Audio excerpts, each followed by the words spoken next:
Oriental high school YouTube ચેનલમાં આપ તમામનું સ્વાગત છે. હું મોહસીના કુરેશી.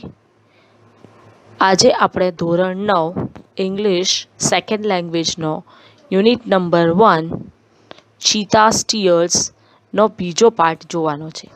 બીજો પાર્ટ એટલા માટે કે આની પહેલાં જે પાર્ટ વિડીયો આપણે જોયો હતો ફર્સ્ટ પાર્ટનો, એમાં આપણે ચીતા વિશે, ચીતા સ્ટીયર્સના જે યુનિટ છે એની અમુક કોમન વાતો એમાં જોઈ લીધી હતી.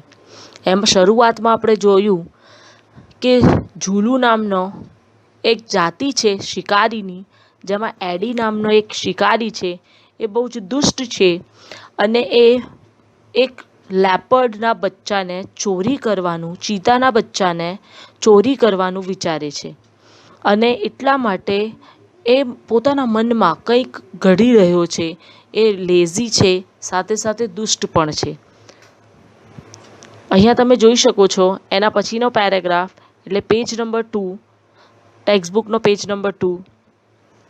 હી ડિસાઇડેડ, હી એટલે કે એડીની વાત કરી રહ્યા છે. Decided to follow cubs and steal one. હવે અહીંયા તમે મિનિંગ્સમાં જોઈ શકો છો કે ટુ ડિસાઇડ બ્રેકેટમાં લખ્યું છે. ડિસાઇડેડ એટલે ક્રિયાપદનો V2 ફોર્મ છે અને ટુ ડિસાઇડેડ એ ક્રિયાપદનો V1 ફોર્મ છે. ડિસાઇડેડ એટલે નક્કી કરવું. નક્કી કરવું શું નક્કી કરે છે? ટુ ફોલો, ફોલો એટલે અનુસરવું. બચ્ચાનો પીછા કરવાનું નક્કી કરે છે અને પીછો કરી એમને ચોરી કરવાનું એ મનોમન નક્કી કરેલે છે. ફ્રોમ હિઝ એક્સપિરિયન્સ, એક્સપિરિયન્સ એટલે અનુભવ. એડી ન્યૂ ધેટ ચીતા નેવર અટેક્સ. એને ખબર છે કે એનો જે એક્સપિરિયન્સ છે, કેમ કે શિકારી છે, એને એટલી તો ખબર છે કે ચીતા જે છે એ કોઈ પણ વખતે ક્યારે માણસ ઉપર નેવર અટેક્સ અ મેન, માણસ ઉપર કોઈ દિવસ હુમલો નહીં કરતા. ધેરફોર, તેથી જ it was safe to steal a cup. અને એટલે જ એને કોન્ફિડન્સ છે કે એ બિલકુલ સેફ છે, એને કંઈ જ પણ પ્રકારની પ્રોબ્લેમ નહીં થાય, આસાનીથી ચીતાના બચ્ચાને ચોરી કરી શકશે. હી ફોલોડ ચીતા ફેમિલી ટીલ ઇવનિંગ. સાંજ સુધી એ એનો પીછો કરે છે. એટ ધી સનસેટ, સનસેટ એટલે સૂર્યાસ્ત. The mother cheetah hid her cubs in a thick bush and left for a stream. તમે અહીંયાના એક્ઝામ્પલ, એના મિનિંગ્સ જોઈ શકો છો. ટુ હાઇડ એટલે છુપાવવું, થિક એટલે ગાઢ, સ્ટ્રીમ એટલે ઝરણું. હવે જ્યારે રાતનો સમય થાય છે, જ્યારે ઇવનિંગ થઈ ગઈ છે, એ વખતે મધર ચીતા જે છે પોતાના બચ્ચાને ગાઢ ઝાડીઓમાં સંતાડી અને પોતે નદી એટલે કે ઝરણા તરફ પાણી પીવા માટે જાય છે. Quickly the hunter picked up his net and spear and ran into bush. અને ઝડપથી પેલો જોઈ લે છે કે હવે તક છે અને તરત જ હન્ટર જે છે પોતાની નેટ અને ભાલો, નેટ એટલે પેલી જાળી, જનરલી તમે વાર્તામાં જોતા હશો કે શિકારીનો ઉલ્લેખ થાય છે તો એની સાથે એના અમુક ટૂલ્સ હોય છે, અમુક સાધનો હોય છે.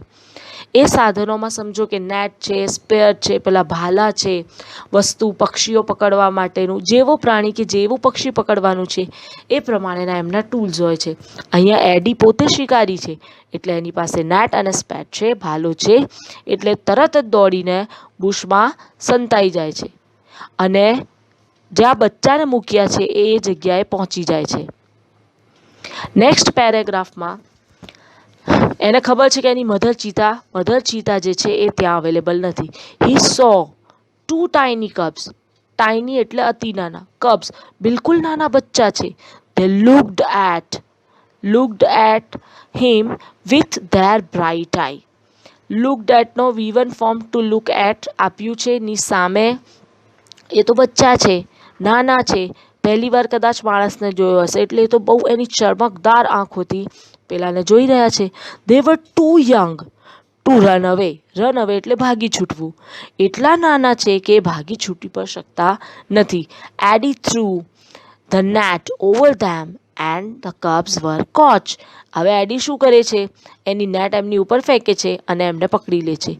હી નીડેડ, ફરીથી મેં લખ્યું છે ટુ નીડ એટલે V1 ફોર્મ. જરૂરિયાત હોવી. Only one cup, but he thought, it is always better to have two slaves instead of one. એ શું વિચારે છે? ઇન્વર્ટેડ કોમામાં છે એટલે પોતે વિચારે છે કે મારું જીવન જે છે તો બહુ જ આરામદાયક નીકળી જશે. એકના બદલે મને તો બે ગુલામ મળી રહ્યા છે. એ તો એક જ બચ્ચાને ચોરી કરવા ગયો હતો, પણ અહીંયા તો બે છે એટલે એ વિચારે છે કે it is good. He dragged them with him and hide them under a big basket. એ બચ્ચાને પેલા નેટમાં પકડી ઘસડીને બહાર કાઢે છે અને એમને એક બિગ નેટમાં બધાને સંતાડી અને મૂકી દે છે. હવે તમે અહીંયા જોઈ શકો છો કે ટાઇની કપ્સ છે, પેલા બેબી કપ્સ જેને કહીએ, અને મધર ચીતાની સાથે બેઠેલા છે. બિલકુલ નાના, સરસ મજાના દેખાય છે. આમ જોતાની સાથે આપણને ગમી જાય. કદાચ આપણને એમને રમાડવાની ઈચ્છા થાય, વહાલ કરવાની ઈચ્છા થાય, પણ એ નાના હોય ત્યાં સુધી જ વહાલ કરી શકાય. હા, કદાચ થોડાક મોટા થઈ જાય તો પછી એ આપણને અલગ રીતે વહાલ કરે. ઓકે, નેક્સ્ટ પેરેગ્રાફમાં the mother cheetah returned after a while. હવે મધર ચીતા જે છે રિટર્ન્ડ, પાછું ઈડી ફોર્મ આવ્યું, બ્રેકેટમાં આપ્યું છે V1 ફોર્મ ટુ રિટર્ન, પાછું ફરે છે થોડીક વાર પછી. She did not find her cups. સીધી જ વસ્તુ છે, એ ગઈ અને આવી એટલી વારમાં તો પેલો એડી જે છે એ બચ્ચાને ઉપાડીને લઈ ગયો છે. She did not find her cup. She looked all around. હવે માં છે, પહેલાં એને એમ કે કદાચ નાના બચ્ચા છે આમ તેમ ગયા હશે એટલે બધામાં શોધી લે છે. First of all she became angry and jumped wildly. પહેલાં તો શું કરે છે? ગુસ્સે થાય છે અને પછી તો કૂદવાની શરૂઆત કરે છે જોશમાં. એને કંઈ ખબર નથી પડતી કે શું કરે અને એ બચ્ચાને ક્યાં શોધે. શી સ્નિફ્ડ ટુ ઓલ અરાઉન્ડ. સ્નિફ્ડ એટલે એનો V1 ફોર્મ અગેન બ્રેકેટમાં છે. ટુ સ્નિફ એટલે સૂંઘવું. ઓલ અરાઉન્ડ આજુબાજુમાં બધી જ જગ્યાએ સૂંઘે છે. હવે આપણી આંખો છે, આપણે એમને જોઈ શકીએ છીએ. બીજું છે કાન તીવ્ર છે, પણ પ્રાણીઓમાં એક અલગ શક્તિ પણ છે સૂંઘવાની. અહીંયા પણ જે છે એ સૂંઘવાનું કામ કરે છે જેથી કરીને એને બચ્ચાને વહેલા શોધી શકે. But alas she did not find her dear babies. અલાસનો શબ્દનો ઉપયોગ દુઃખના સમયે કરવામાં આવે છે અને અંતે એ પોતાના બચ્ચા, પ્રિય વહાલા બચ્ચા જેને કહીએ, એને શોધી શકતી નથી.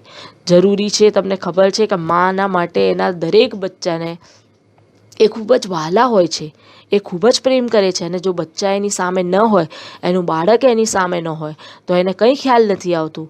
At last she became sad and started crying. Sad એટલે ઉદાસ થઈ જાય છે, અને સ્ટાર્ટેડનો V1 ફોર્મ છે ટુ સ્ટાર્ટ, અને ક્રાઇંગ એટલે ટુ ક્રાયનો એનો V1 ફોર્મ બનશે રડવું. અને હવે એ શું કરે છે? બધી જ રીતે જોઈ લે છે, ગુસ્સો કરી લે છે, ધમપછાડા કરે છે, અને અંતે હવે બહુ દુઃખી થઈ જાય છે અને રડવા માંડે છે. She cried and cried for the whole night till the next evening. અને રડે છે તો કેટલું રડે છે? આખી રાત રડે છે અને બીજા દિવસની સાંજ સુધીમાં એ રડતી જ જાય છે. She cried and cried until it was made dark stains down her cheeks. આપણે આના પિક્ચરમાં જોયા છે અને લાસ્ટ વિડીયોમાં પણ એનો મેં બતાવ્યો છે. ચીતાસ ટીયર્સ, એના ફેસ ઉપર આંખની નીચેના ભાગમાં કાળા ડાઘા છે, જાણે કે આંસુ વહેતા હોય, દૂરથી તમને એવો ભાસ થાય છે. તો એ કહે છે કે એ એટલા માટે પડ્યા છે કે બહુ જ રડી પોતાના બચ્ચાને માટે, અને એટલા મોટા મોટા એના ગાલ ઉપર સ્ટેન્સ ધબ્બા પડી ગયા છે. She was still weeping. અને હજી રડતી જ રહી. એક દિવસ સાંજથી એણે રાતથી શરૂઆત કરી છે, આખી રાત રડી, આખો દિવસ થઈ ગયો, સાંજ પડી ગઈ. At night the mother cheetah cried so loudly that she was heard by a wise man living in the village. અને આ રાતના સમયે તો હવે એણે બધી જ હદ પાર કરી દીધી. લાઉડલી એટલે જોરથી, અને હર્ડ બાય એટલે એના દ્વારા, હિયર એટલે સાંભળવું. એને કોણ સાંભળે છે? બાય અ વાઇસ એટલે બહુ સમજદાર man living in the village. ગામડામાં એક બહુ સમજદાર માણસ રહેતો હતો, એને આ અવાજ સંભળાય છે. હવે શિકારી છે, વર્ષોથી પ્રાણીઓની વચ્ચે, પ્રાણીઓની આસપાસ એ ફરતો હોય છે, એટલે એ માણસ જે છે બહુ જ હોશિયાર છે. એ શું સમજી જાય છે? The man understood what had happened. Understood again V2 form. To understand એટલે સમજવું, હેપન્ડ એટલે બન્યું શું છે એ તરત ને તરત સમજી જાય છે. એને ખ્યાલ આવે છે કે કોઈ પણ પ્રાણી આટલો અતિશય ઉદાસ થઈને ક્યારે રડે છે કે જ્યારે એનું કોઈ પ્રિય પાત્ર, એનું કોઈ પ્રિય ન હોય ત્યારે. હી immediately took his strong club and came out of his hut. The old man શાનો was very wise. અને શું કરે છે, આખી ટીમને તરત જ ઘરની બહાર કાઢે છે, બધા હટની બહાર, ઝૂંપડાની બહાર નીકળી જાય છે. અને શાનો જે છે પેલા વ્યક્તિનું નામ છે એ બહુ જ હોશિયાર છે. He loved animals and knew all about them. એને પ્રેમ તો કરે જ છે પ્રાણીઓથી, સાથે સાથે ટુ ન્યૂ એનો V1 ફોર્મ છે ટુ નો એટલે જાણવું. એ પ્રાણીઓ વિશે ઓલમોસ્ટ બધું જ જાણે છે. એટલે હોશિયાર તો છે, સાથે સાથે સમજવું છે, અને બીજું કે એ પ્રાણીઓને પ્રેમ કરે છે.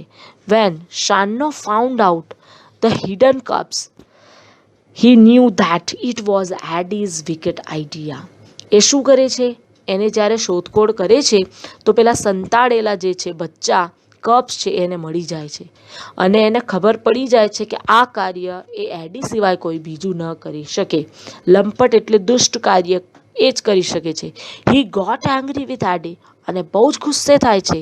He rushed to the hut and shouted I hate you. હવે ઇન્વર્ટેડ કોમા આવે છે એટલે રસ્ડ એટલે પેલો બોલે છે, એડી પાસે જાય છે ગુસ્સામાં અને જોશથી બૂમ મારી અને એને બહાર કાઢે છે, અને એને કહે છે આઈ હેટ યુ. હેટ એટલે ધિક્કારવું, હેટ એટલે ધિક્કારવું, નફરત કરવી. એ કહે છે ભાઈ એડી, હું તારાથી બહુ જ નફરત કરું છું. એવરીબડી ઓફ અવર ટ્રાઇબ, ખાલી હું જ નહીં, બધી જ અમારી જાતિના બધા જ લોકો તને હેટ કરે છે. I will hate you because you are lazy and wicked two.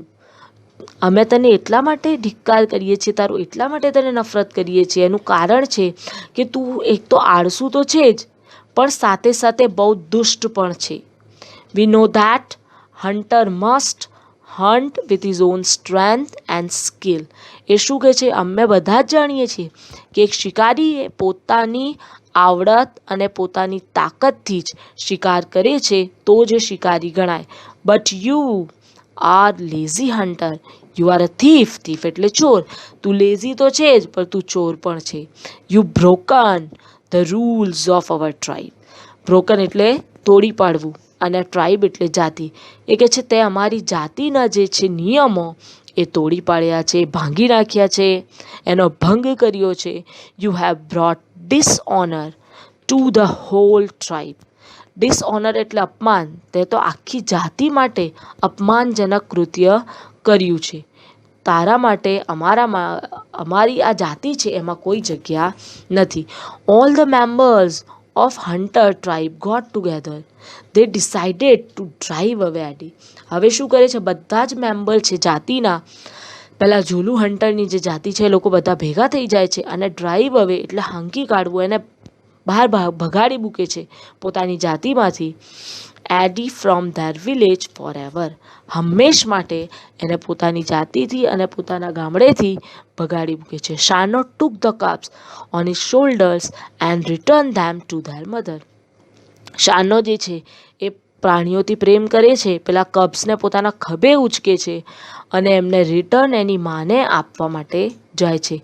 He saw that long weeping of mother cheetah had stained her face for ever.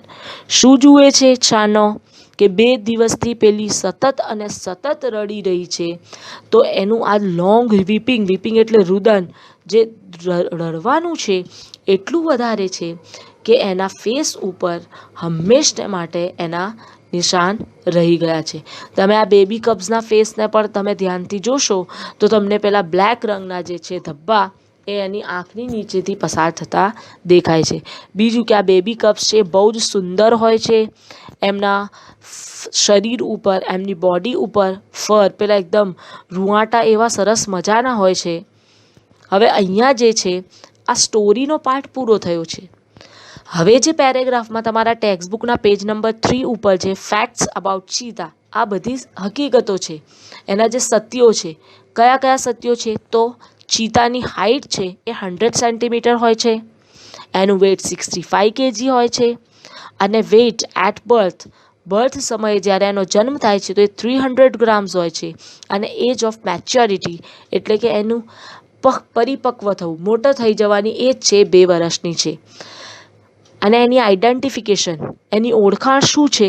તો ચીતાની બોડી જે છે એ લાઇટર છે, હલકી છે. કોના કરતાં? Then leopards. And legs are longer, પગ લાંબા છે અને બોડી હલકી છે. લેપર્ડ એટલે દીપડો. દીપડા અને ચીતામાં જનરલી આપણે ફરક પડતો નથી, બહુ ધ્યાનથી જોયા હોય તો જ ખ્યાલ આવે છે. તો અહીંયા એ પણ આપણને બતાવે છે it has isolated block spot whereas the leopard has cluster of spots.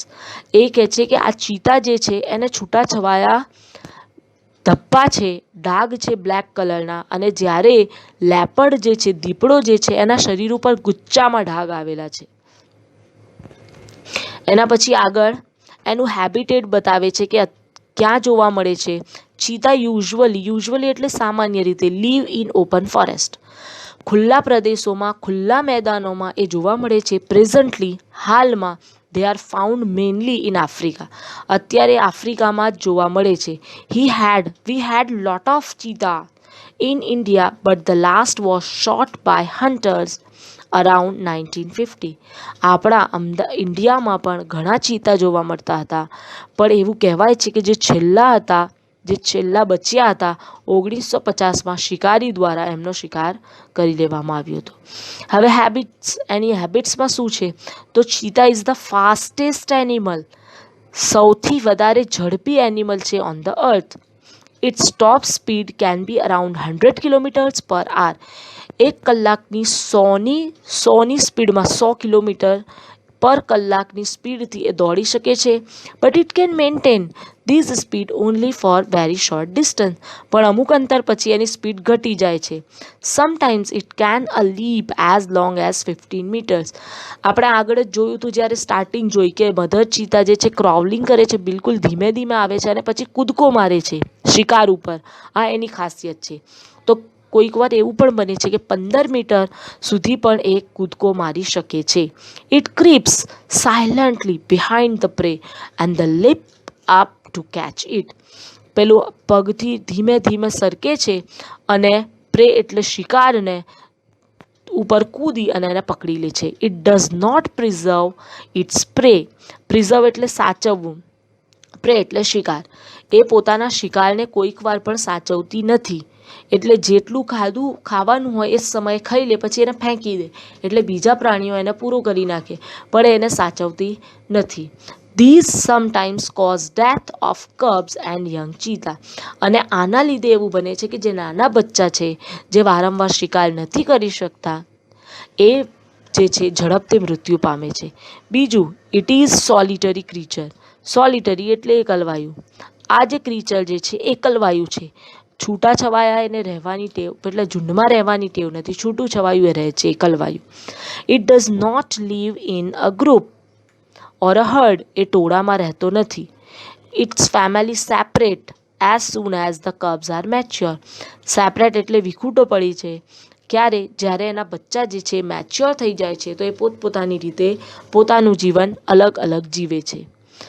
અહીંયા તમે જોઈ શકો છો baby cubs. Cheetahs are found in South Africa to India. They live on long grass plains. They need an environment with bushes, tall grass and other large plants in order to hide predators. બધાથી બચી શકાય, પોતાની જાતને પણ અને બીજું કે બીજાને પણ એ પકડી શકે. તો બુશીઝ એટલે ઝાડીઓ હોય, લાંબી ઊંચી ઘાસ હોય કે જેથી કરીને એની પાછળ સંતાઈ શકે. એટલે એવા પ્રકારના એ વિસ્તારમાં એ રહેવાનું વધારે પસંદ કરે છે. હવે ડાયટની વાત કરીએ એટલે એના ખોરાકની. ચીતા જે છે એ મીડિયમ સાઇઝ બગ એટલે કે કાળિયાળ હરણ જેને કહીએ આપણે, નાના હરણ હોય છે એ એનો મેઇન ફૂડ છે. And catches hares. હેર્સ એટલે વાળ નહીં, એનો સ્પેલિંગ ઉપરથી ખ્યાલ આવશે, HARES છે, એટલે સસલા. હવે તમને એમ થાય કે ભાઈ રેબિટ્સ એટલે પણ સસલા. હેર્સ એટલે જે જંગલી સસલા હોય એમને કહેવામાં આવે છે. અને લાર્જ બર્ડ્સ, આ એનો મેઇન ફૂડ છે. કાળિયાળ, પેલા સસલા અને લાર્જ બર્ડ્સ. હવે એના કબ્સ, જ્યારે કબ્સ જન્મે છે તો female gives 2 to 4 at a time, એક સાથે એટલે એક સમયે 2 થી 4 બચ્ચાને જન્મ આપે છે. They are very beautiful with long silver grey fur. આપણે પહેલાં જ જોયા પેલા બેબી કપ્સ કેટલા સુંદર દેખાય છે. એમના શરીર ઉપર એકદમ સોફ્ટ સિલ્વર ગ્રે કલરની રૂંવાટી હોય છે. And the mother calls them by giving a high pitched whistle like a bird. હવે રોરિંગ શબ્દ સાંભળ્યો હશે, ગર્જના કરવી. સિંહ ગર્જના કરે, ટાઈગર ગર્જના કરે છે, પણ ચીતા જે છે એ ગર્જના નથી કરતો, પણ એ પોતાની વાતને, પોતાના અવાજને રજૂ કરવા માટે, પોતાના બાળકને બોલાવવા માટે એક હાઈ પિચ્ડ વિસલ એટલે બહુ જ તીવ્ર સિસોટી વગાડી અને એક સંકેત આપે છે. હવે તમે આ એક શોર્ટ વિડીયો છે એમાં તમે એની સ્પીડને જોઈ શકશો કે આ કેટલું સ્પીડમાં આગળ વધે છે. બહુ શાંતિથી પહેલાં તો બિલકુલ સ્લાઇટલી એ જુએ છે, બધાને નિહાળે છે, અને જ્યારે એને લાગે છે કે હવે પોઈન્ટ આવી ગયું છે, હું આ હરણને, મારા શિકારને પકડી શકું છું, પછી એની સ્પીડ તમે જોઈ શકો છો, જબરજસ્ત સ્પીડ છે. આ એટલે સૌથી એટલા માટે એને ફાસ્ટેસ્ટ એનિમલ કહેવામાં આવે છે. એની સ્પીડ, એના બોડીના જેસ્ચર્સ અને લીપ કેટલો લાંબો કૂદકો મારી છે. જો આને પકડવા માટે ગાડી જે ચલાવી રહ્યા છે, વિડીયો રેકોર્ડિંગ કરે છે, એમને પણ ફૂલ સ્પીડમાં ગાડી લઈને જવું પડે છે. અને આ હવે સીધો પકડી અને પોતાના શિકારને પકડી લે છે. એટલે આ જે છે એની સ્ટાઇલ છે શિકાર કરવા માટેની. અહીંયા આપણો વિડીયો પૂરો થાય છે. ઘરે બેસીને કન્ટિન્યુઅસલી ઇંગ્લિશની ટેક્સ્ટબુકની રીડિંગ કરતા રહેજો, જેથી કરીને તમારું ઇંગ્લિશ વધારે સુધરે. આના પછીના વિડીયોમાં લગભગ આપણે how to write comprehension and question answer વિશે ડિસ્કસ કરીશું. અત્યારે થેન્ક યુ.